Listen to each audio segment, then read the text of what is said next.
see you all in this format. Thank you for being here, and we are looking forward to the conversation. It's also good to see our colleague Bruce, like I said, and we hope for a speedy recovery. And I want to maybe also mention that we also know that this is Robert's birthday today. So if Robert is here, yes, that's the word. Fatigue is the word. Fatigue is the word. We are fatigued. But action, but present him in all.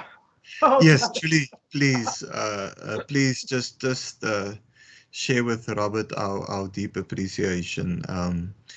Dion referred to him as Saint Robert, and I can understand he embodies so many of the ideals that we strive for.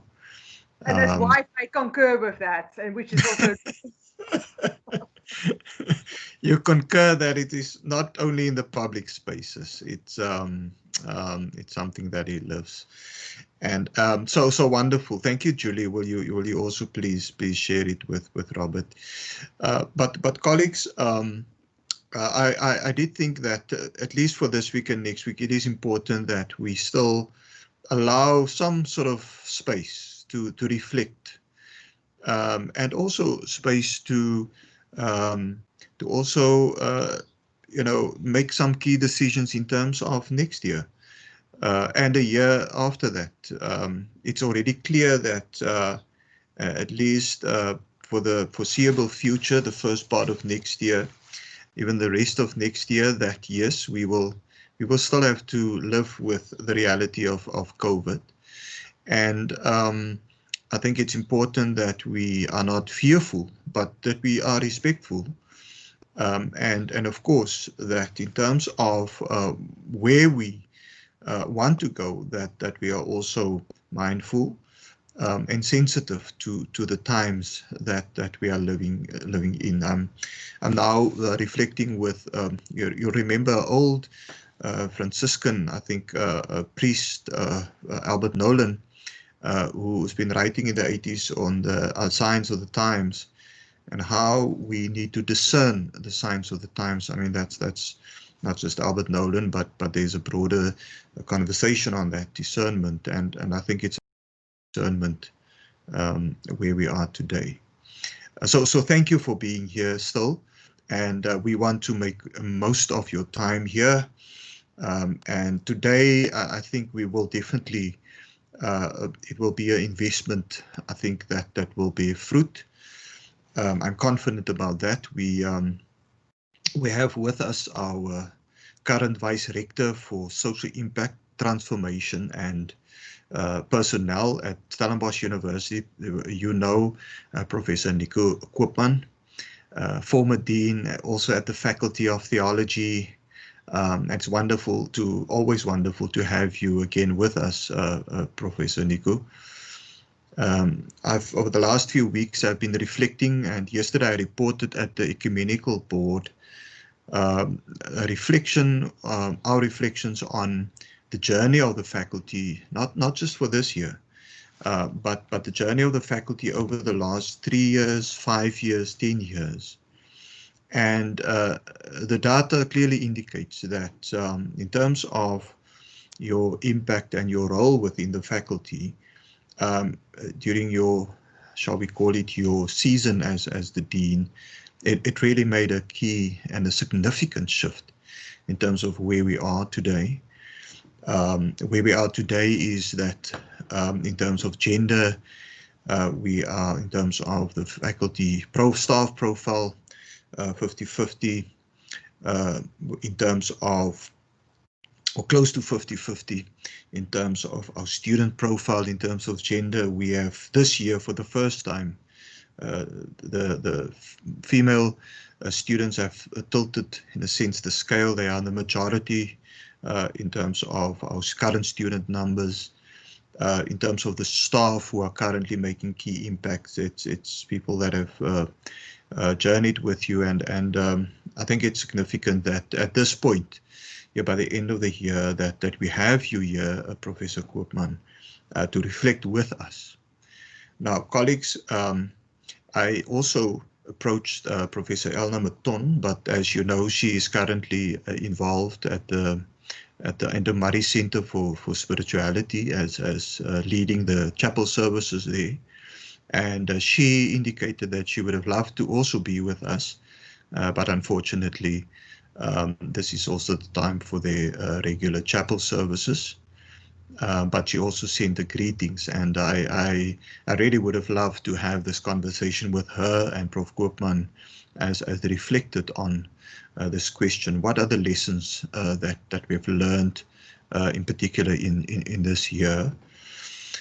I also approached Professor Klippies Kritzinger, and he indicated that he can't be here this week, but he is excited also to join us next week for this conversation.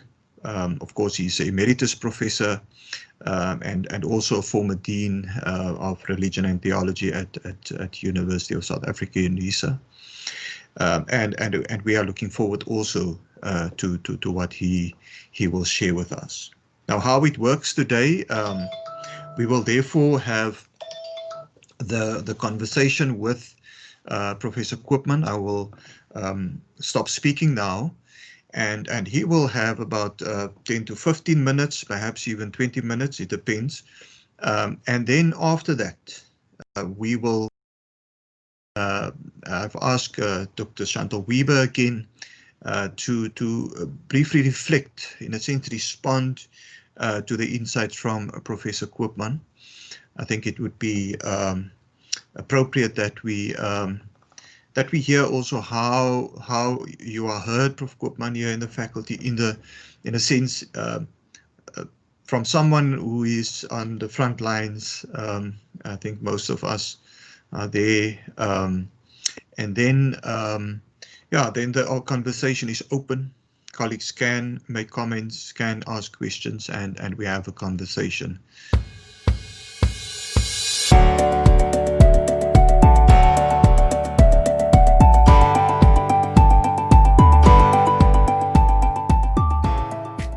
Colleagues, with that introduction, I'm going to ask Professor Koopman to continue, open his mic and his video.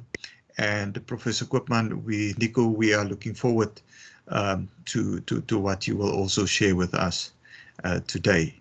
What has been the lessons learned? What are the things that you think is crucial as a theologian, but also in terms of our immediate future? What are those lessons that we can take from this year? So over to you, Professor Koopman.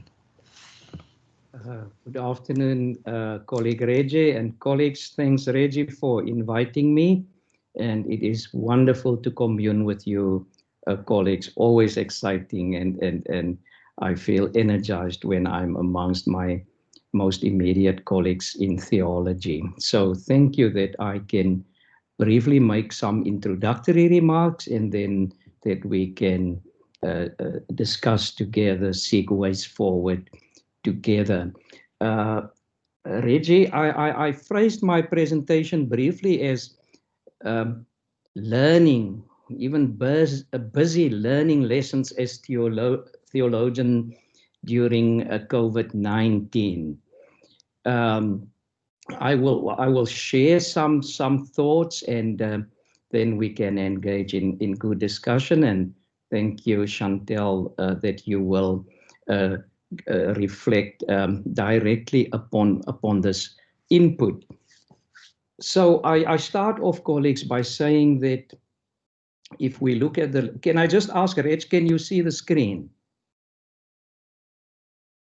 I just want to make sure. 100%, Prof. Koopman. The intensification of concerns. Thank you. Thank you Wonderful. so much. Colleagues, during World War II, the well-known C.S. Lewis addressed the students and staff of the University of Cambridge. And in that time of war, he made the point that we experience during such a time an intensification and amplification of existing concerns. And that's for me a very helpful way of looking also at COVID-19. COVID-19, we experience indeed this intensification of sickness and death, of poverty, unemployment, and inequality, of social pathologies, and may I even say social pandemics like corruption and crime, violence against women and children, and in these days, as from today, this International Day that we focus on the elimination of gender violence, violence specifically against women, start also of our 16 days campaign of activism for no violence against women and children. We experience an intention of in our neighborhoods, on our farms, violence at home, violence at work, violence in all spheres of life. And we experience an intensification of polarization all over the world. And in our own country, we experience an increase in populism. And then we must say, COVID has indeed intensified fear and fright in us. It has intensified the classic anxieties that Paul Tillich writes about in The Courage to Be, anxieties of finitude and bad luck, of contingency, of the dice doesn't fall right for me, bad luck, fate. Anxiety of failure and rejection, anxiety of meaninglessness and emptiness. These concerns are intensified. And it calls for, let me just go down with here, sorry, just for a moment, Chair, I struggled. I'll move, I know. It calls for an intensification of proactive theological responses to the concerns of the world. And I will try to make my presentation, put it in a simple framework by saying that I think we should intensify the nurturing of the faith that we share, of the hope that we share, of the love that we share. And this nurturing takes place in the context of a theology that is practiced in church, in the academy, and in broad society. So if I think as a theologian, I think about this reciprocal nurturing that we are engaged in when we are gathered as people, theologians in the academy, but we know we engage with church, we engage with broader society, and there is this word that Robert Vosloo, who celebrates his birthday today, likes to use, is the word interwovenness. In this interwovenness of church, of being theologians in church, academy, and broader society, in this space, we talk about nurturing. So it's not just theology nurturing these publics, so to say, but we are also nurtured by these publics. So I start off, I think a response we require is a faith of theocentrism, a faith where we continuously, in this time, in a very special way, say we are focused upon God. We don't live with practical atheism, and the danger for that is big also when we want to speak scientifically, to say yes, on paper we do believe, but in a sense we must marginalize God when it comes to academic practice or practice in personal life and in public life. We guard against a practical deism, to say yes, there is a God, but we think he's looking at us from a distance only. He's not really involved with us. It's a faith, the faith that we want to nurture in times like this in a special way. It's a faith that feeds assurance amidst uncertainty, insecurity, disorientation, amidst unpredictability. It's a healthy faith, a faith that is good news for society, a faith that we can commend. And for me, a faith that we can commend is a faith that embraces intellectuality, and that seeks simplicity, that has wrestled with complexity, simplicity, not faith, but simplicity, typing error. There's simplicity on the other side of complexity. It's a faith that acknowledges and advances and actualizes dignity. And I postulate these as criteria for healthy faith, the type of faith that theology at universities want to enhance. It's a faith that nurtures tolerance. Let's carry each other, even though we differ. And a faith that has no tolerance for the intolerant stereotyping, stigmatization, demonization, and annihilation of those who differ. So it's a faith that guards against populism and polarization. And you, where you sit, can cite examples of this type of faith that we see in public life in our own country and on our continent. So the second mandate, I think, for us is to nurture a hope of what I call a hope of theovision, is to continuously see God, have a vision of God and of gods, the fellow humans that God gave, the fellow creatures, the broader natural environment that God gives to us, and engage with each other and learn from each other and commune with each other and intermingle with each other.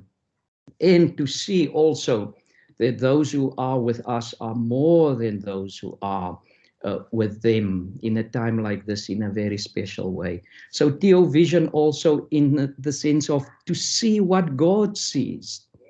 And to then say, if I see what God sees, then we practice an ethic of responsibility. And in an ethic of responsibility, we say we embody the virtue of attention paying, and we share that virtue of attention paying with God. And we know when we talk virtue, it's that feature that God has by nature, but it's the feature that human beings have by grace. And we know the important work of Helmut Richard Niebuhr to say when we cannot talk about an ethic of responsibility if we don't pay attention to what is going on in the world, if we don't pay attention to what God is doing in this world right now, and to recognize, to see it, and thirdly, then to participate in the work that God is doing. So it is a time to note the intensification of existing concerns, as C.S. Lewis proposes, but I think it's also time to note the new manifestations of existing concerns, and indeed also to note the birth of totally new concerns. So that's for me a hope of theovision. In the end, it's a realistic hope. It rests in the biggest reality of all, the cross and the resurrection of Jesus Christ. It's responsive hope. It's hope that goes over into action. It responds proactively, and it's resilient hope. It's hope that says, you can really stretch me, but in the end, we will not be broken because of the heavenly wells from which we drink. And lastly, colleagues, my last point is that we nurture a love of theologic, a love of God's logic. And I think it's important that we revisit the logic of the crib and the cross, the logic of the open grave and the logic of the crown. It's the logic of victory through vulnerability. And to be vulnerable is to say we are fragile, is to say with the late Prof. Nico Smith, listen, on every human being is written, fragile, handle with care. Vulnerability is to be at risk, is to be predisposed to, is to be susceptible to hurt, to injury and suffering, and to actually experience hurt and injury and suffering. So I think we need to develop a fresh theologies of vulnerability, to think about what we mean when we confess faith in the vulnerable God, to think about God and suffering, and to reflect upon that afresh in this time. And I'm so worried if I hear also in more populist circles how people from the perspective of God and suffering gives oversimplified and injuring explanations of the vulnerable God and the relationship between God and suffering. I think it's important that we develop anthropologies of vulnerability. Our staff at universities, our students, colleagues, just 2 days ago, a very senior staff member of our university said, Nico, we talk about compassion and we talk about health and well-being and we talk about vulnerability, but really, we stigmatize those who show their vulnerability. We have to pretend all the time that we are in control. And you sometimes listen to people when they speak. We're in a context of vulnerability, but everybody has to sound so strong and in control. We stigmatize vulnerability and those who show some transparency regarding their vulnerability. And we need ecclesiologies of vulnerability, communities of faith who show us that vulnerability is at the heart of our faith, at the heart of our love, at the heart of our hope. Ethic of vulnerability is what we need to develop. I want to emphasize that feminist theologians, womanist theologians help us a lot, not to just get rid of vulnerability, but to think about it in a liberating way.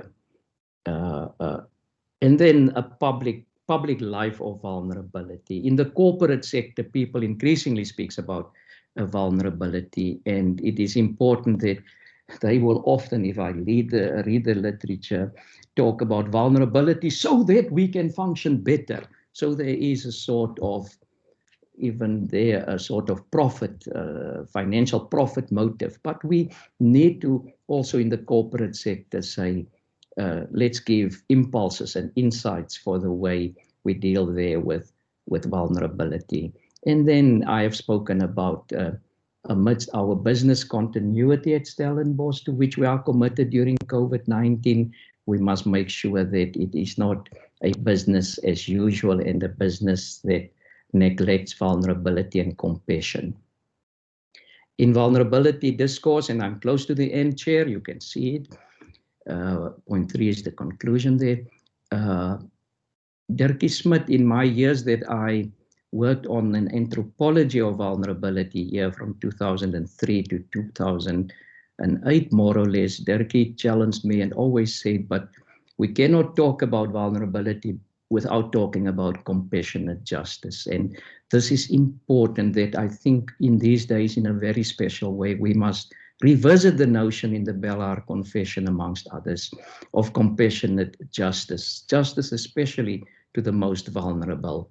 Acknowledge, advance, actualize human rights for the most vulnerable. And over the next 10 days, starting from today, we can, in a very explicit way, focus on that and henceforth.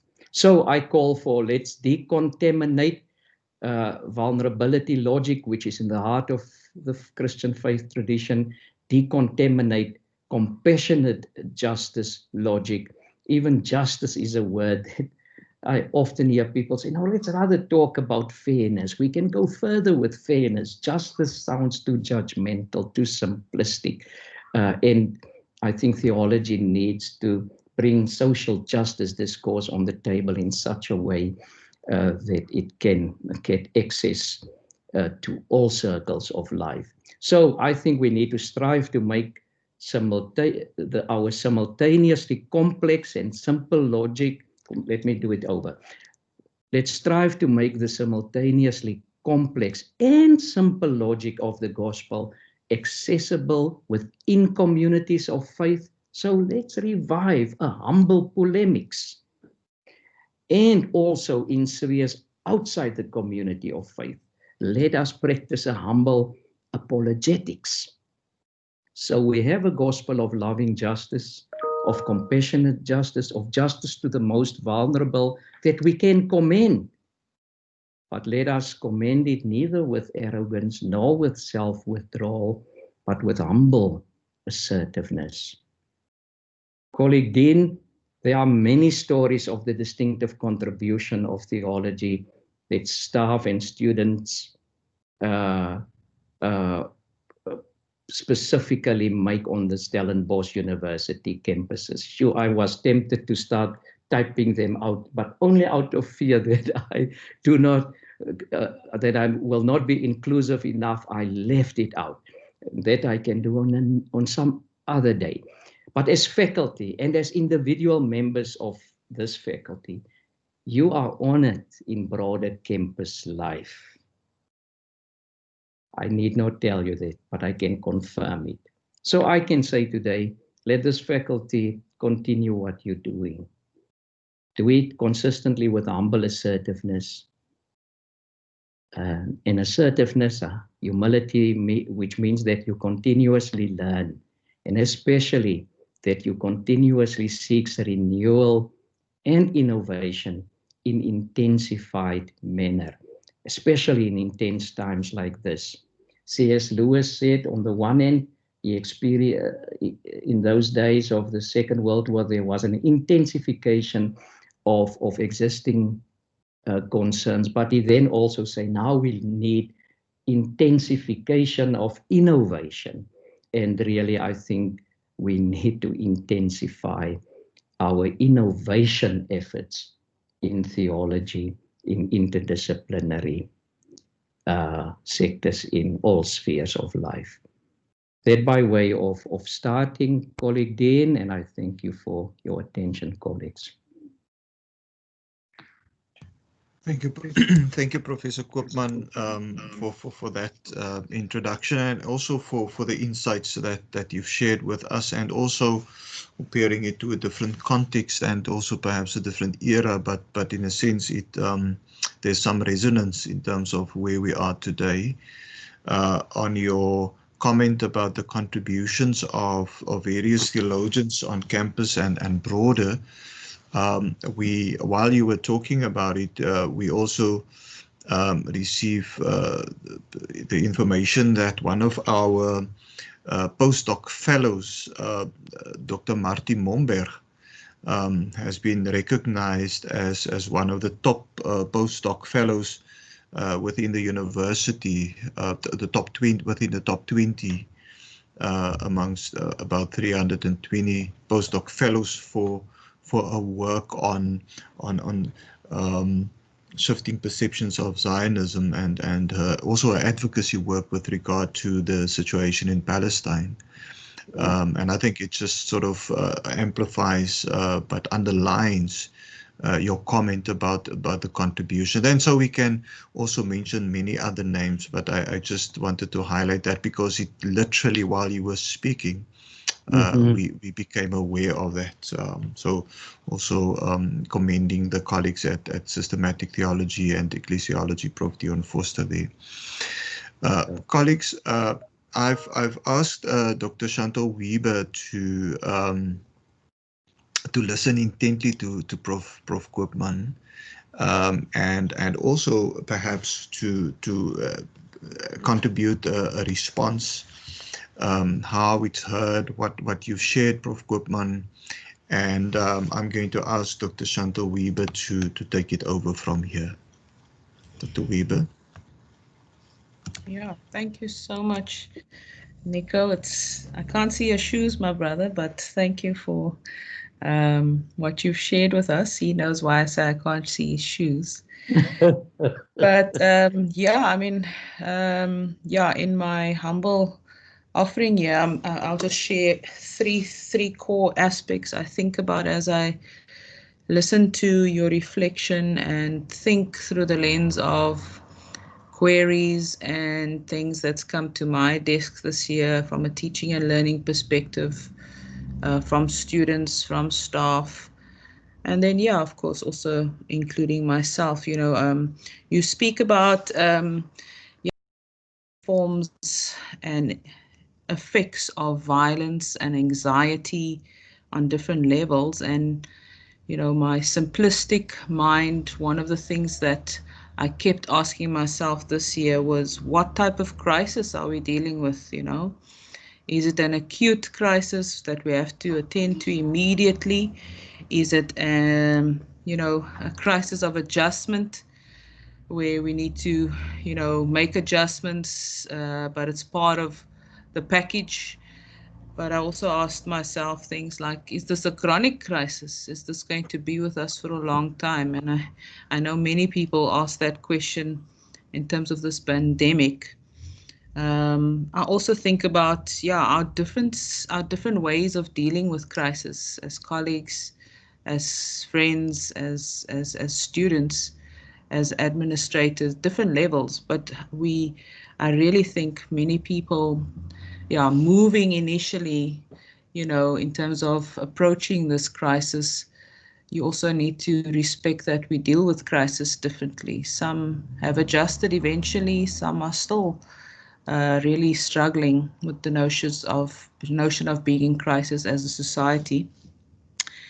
And that added to, considering the varying levels of loss that we have faced individually, as a faculty, as departments, as institution, as society, as churches, and so forth and so forth. So different layers of loss that we need to reflect on, which then also speaks to different types of trauma. And I think for me, one of the key words that I also thought about you for this year, Prof, was this thing called hybridity. We had a conference with the colleagues at PTHU, and this was also talked about there as well. But I think what made this year very difficult for many is that you're constantly being in a period of transition. We're still in transition. You can't rest really.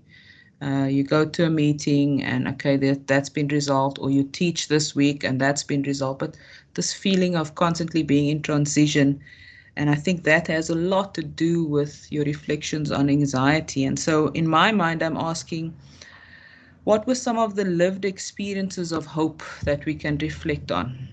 The lived experiences of hope, bearing in mind what I've just shared. And also, what has all these levels of crisis lost? How has it impacted self-worth? I belong, I am here. I just think about students. How has their self-worth, some staff too, how has self-worth been impacted by technological competency? What does that do to someone who's frustrated? I'm not stupid. I'm fully committed, but I'm not getting this technological expectations of me right. So how does that make one feel? And the different types of how we learn, students, colleagues too, especially when all of the above is happening. And then you spoke about the distinctions in faith, different levels of faith. And I'm asking, so what happened to the element of taught faith this year being online? Like, that intentionally giving input, journeying alongside our students and alongside each other. And then what did this look like? I think there was quite a bit of distortion and call for clarifying our faith when we were in isolation, especially isolation in terms of not in our usual communities of practice, communities of fellowship, especially during level 5s and down to 3, where many people I know question the meaning of church, the meaning of community, and then of course the meaning of faith, having to rethink what my experience and understanding of faith is. And I think a lot of students, I think with theology training, we know students wrestle with this thing about their faith year 2 to year 4. It's like everything I thought I knew is gone. So what did that look like this year? Normally we are able to journey alongside them, see them face to face. We couldn't do that this year. So somewhat of a spiritual fatigue is what I'm wondering about this year. So I end off, you reflected on the notion of vulnerability on varying levels. And with that, I just think 2020 highlighted the reality of, again, unequal secondary education. Because usually we are able to journey with students who come from educational backgrounds that have not prepared them for university. But yeah, this year I have a sense that many of us have missed that in terms of our journeying with students. So I end off with maybe 2 questions for all of us to consider. I'm asking myself this. What does human dignity of the other look like online? We speak about Sawubona, I see you, and what does that look like when we aren't able to see the other?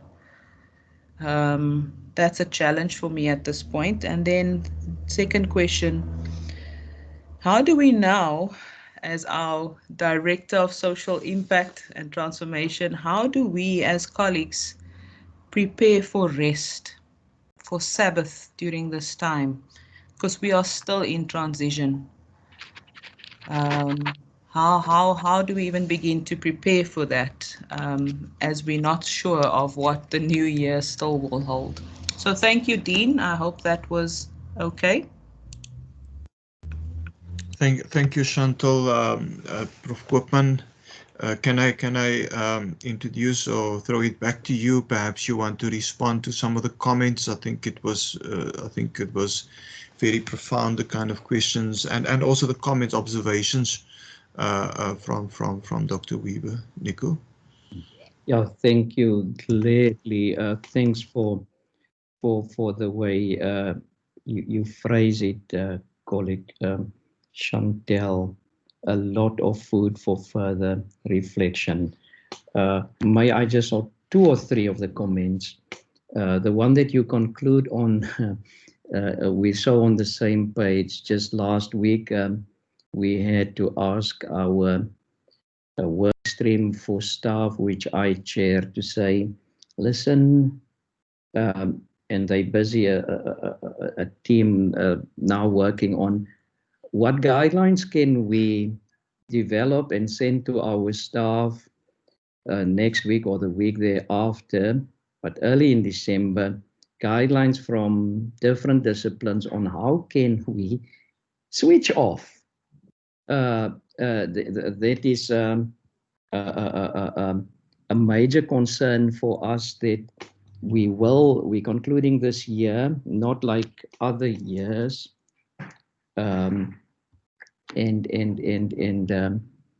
where we normally know was a difficult year, but the aeroplane is landing now, and next year we start afresh. It is as if here's not really a break coming for us, and help us with that. How can we practice Sabbath in this context of turbulence and high speed?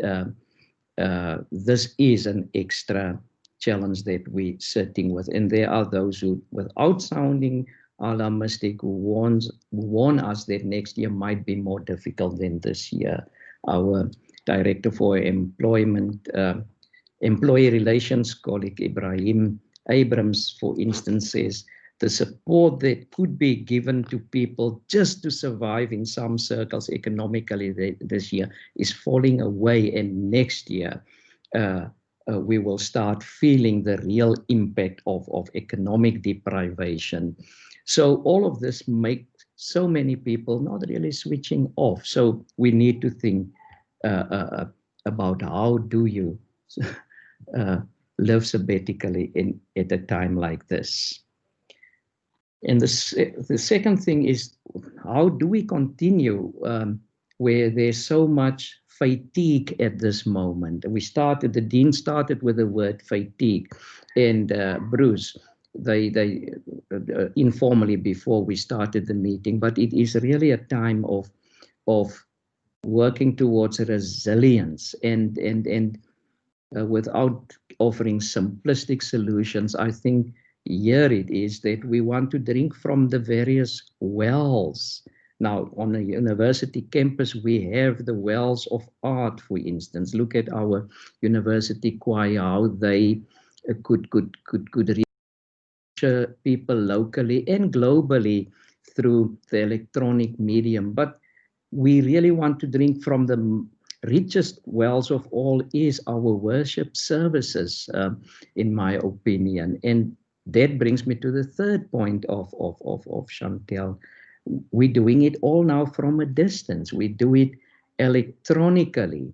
Bram van de Beek, an extraordinary prof of our faculty, of the Faculty of Theology, spoke in the Netherlands at a big conference a few months ago, might even be 2 months, but he made the point that there is this is not real worship service. I really cannot agree with Bram, but I believe that hybrid services and even plain virtual services is a service, although we know you miss something if you are not there physically, Chantel. And this Sunday, I was at the second physical service since March in Ida's Valley, the congregation where I worship, and it was totally different than the virtual services. So we're missing out something. The symbols in that church service, just seeing other people, even though with masks, you can't see if the person is smiling or if the person is cross, but even just seeing each other and being there made it added value, if I can use such a corporatist word. So that, and with that I want to conclude, and we can open, is how do we sustain social cohesion, social solidarity from a distance? And the danger is there that the notion of social distancing can so easily lead to social isolation, social alienation in a sense even. And how do we make sure that it's only physical distancing, but it is not isolating us from and distancing us on an existential level? Rich, I leave it at that for now. No, thank you, Nico. Thank you for the comments. Colleagues, we open up the conversation. If any of you want to make a contribution or want to ask a question, feel free to do that. So I will give you the opportunity to make your contribution on this discussion. Nico, I wanted to push you a bit, if I may, and you can push back if you want to. On the comment or the question, perhaps the challenge that Chantal posed, this question of how do we prepare to rest? How do we prepare for Sabbath? I think you affirmed that this is a difficult thing, and even within the work stream there was conversations about that, especially I think if I heard Chantal correct, and you must help me, Chantal, especially if we, in the back of our minds, there's still that sense that, we haven't yet completed everything, and this is, there's more to come. Then the question that you asked, and you also sort of affirmed it, how do we actually, what's the word, skakel up? How do we tap out? So my, if I say I want to push you a bit on that, the question that I want to pose to you, and I mean, if it's too personal, please, you don't have to respond, but the question to me would be, how do you do that? What are the things that you are considering as you sit here, as you look into December, perhaps the January period up until the 15th of March when we actually start our academic year? And I think it will just be helpful. So if you could just think of that. I see Dr. Trezula. I see the hand. I see you, Dr. Trezula. You can also give your input. Thank you, Dean. Go for it. I've asked this question before. You will remember it in one of the exams. I want to ask it again to Prof. Koopman. Prof, you mentioned the vulnerability of God, which is quite an,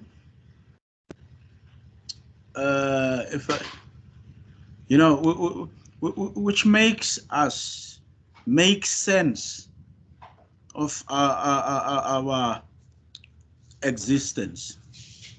But I'm just wondering, how useful is this concept of a vulnerable God to a vulnerable person?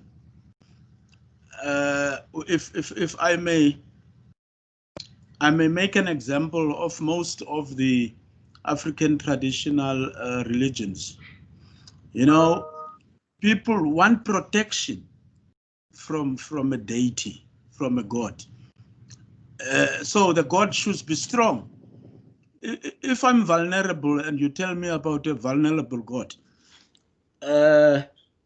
maybe if there's another strong God somewhere, shouldn't I go there?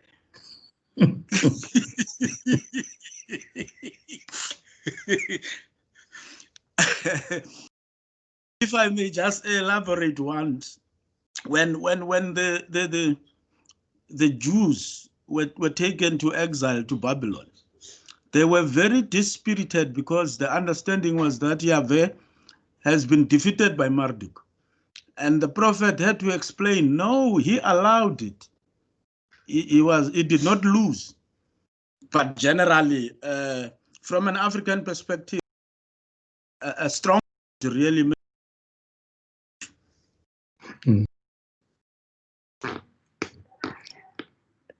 Colleague Ding, to both?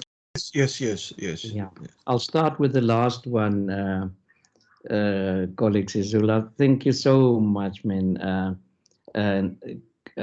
We must go into Zaki again to Oudtshoorn and have a Beyers no day there so that we can sit till late night and discuss these things in Tozaki.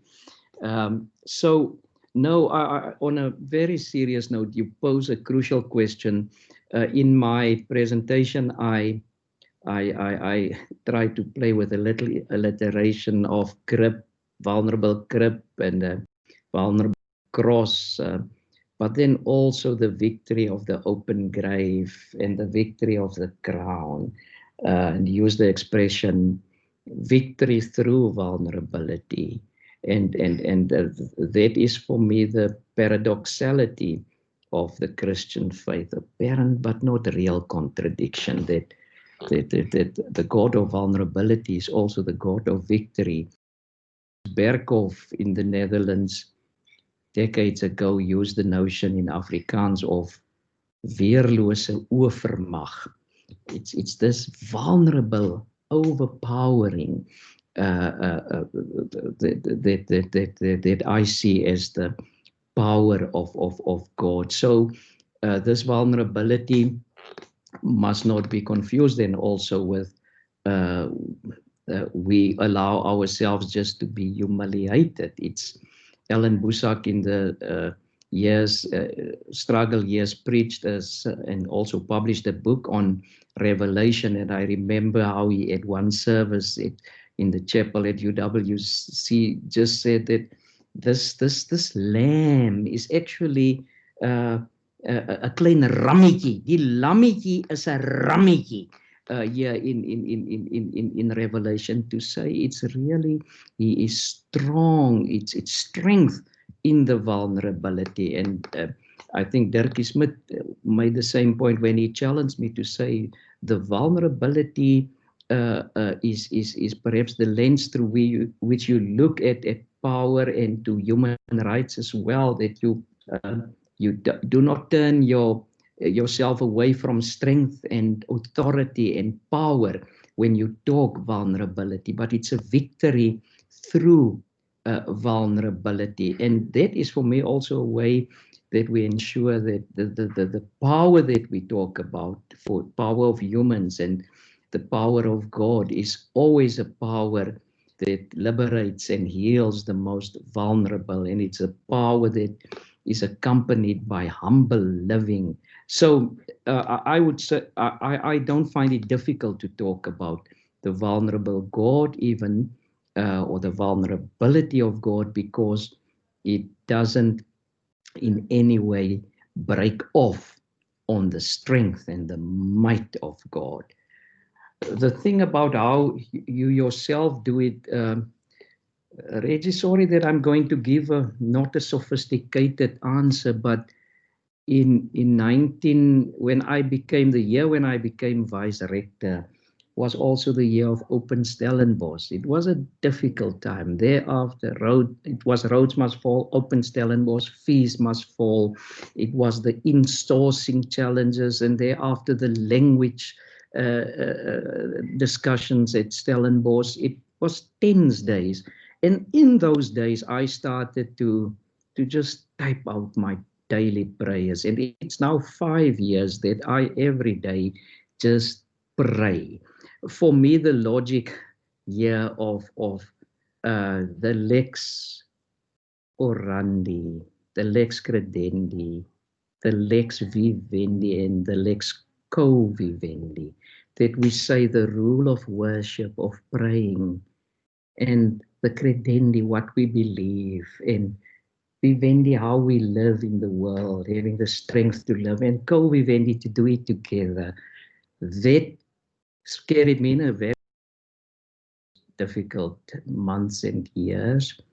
And now also, I just, in a very special way, and that's maybe my experience in Ida's Valley congregation, to the miss that you feel of the physical togetherness. Socially, we feel together still through the electronic means, but that is the only things that I hang on to, not to make me perhaps switch off totally, but to sort of get some mobilization to move forward with resilience, and hopefully also to relax. But in addition to that, I really want, before this year is over, to see my coach and to tell her, at this moment, I struggle to switch off.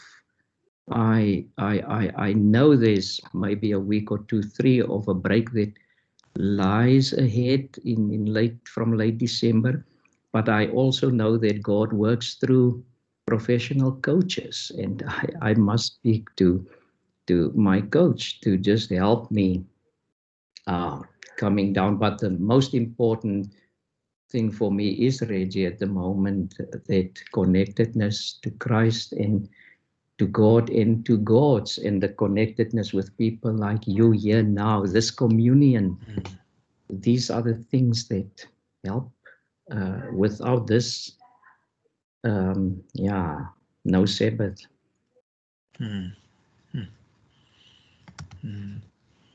No, thank you, Nico.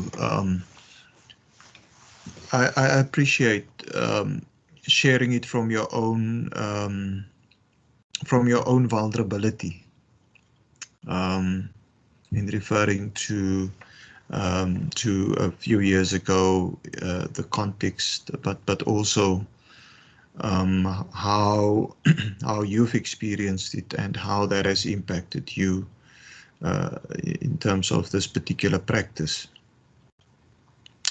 And I mean, I think for all of us, to have a space where we can, perhaps you use the word unsophisticated, but in an honest way, can